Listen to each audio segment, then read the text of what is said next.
আমি আরও কিছু গুরুত্বপূর্ণ প্রশ্নগুলো নিয়ে এসেছি। এটা পার্ট 2, আগের ভিডিওটাও দেখো।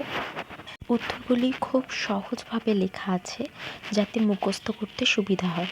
প্রথম প্রশ্ন, তামার পাত্রে লঘু HCl রাখা যাবে কি? এর উত্তরটা খুব সহজ। তামা যেহেতু হাইড্রোজেনের নিচের দিকে অবস্থিত, তাই লঘু HCl এর সঙ্গে বিক্রিয়া করে না। এর জন্য তামার পাত্রে এই লঘু HCl রাখা যাবে।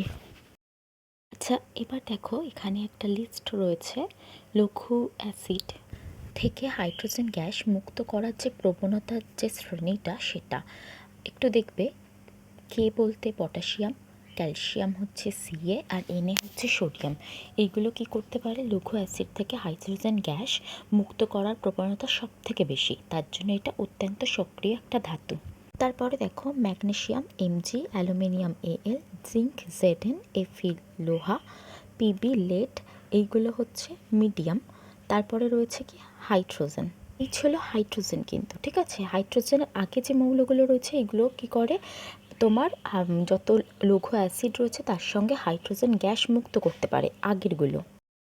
হাইড্রোজেনের যে পরে রয়েছে কোন মৌলগুলো? Cu কপার, Hg মার্কারি মানে পারদ, Ag সিলভার, আর Au হচ্ছে সোনা। এগুলো দেখো হাইড্রোজেনের নিচে যেহেতু আছে, এগুলো লঘু যে অ্যাসিডগুলো রয়েছে তার সঙ্গে বিক্রিয়া করে হাইড্রোজেন গ্যাস মুক্ত করতে পারে না, তাই এগুলো রাসায়নিকভাবে কম সক্রিয় ধাতু।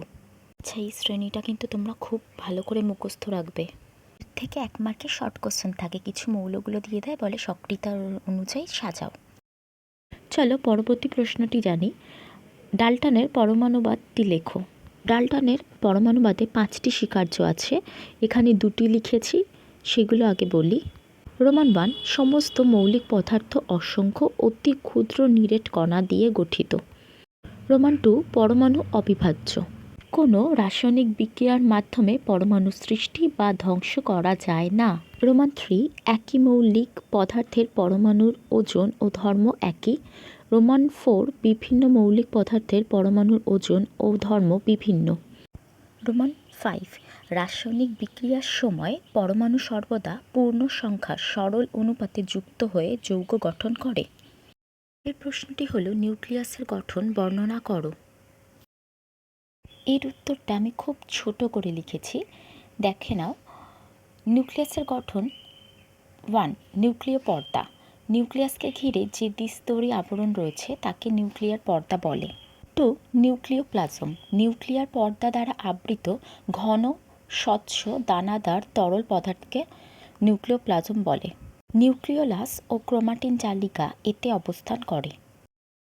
এর পরের অংশ নিউক্লিওলাস।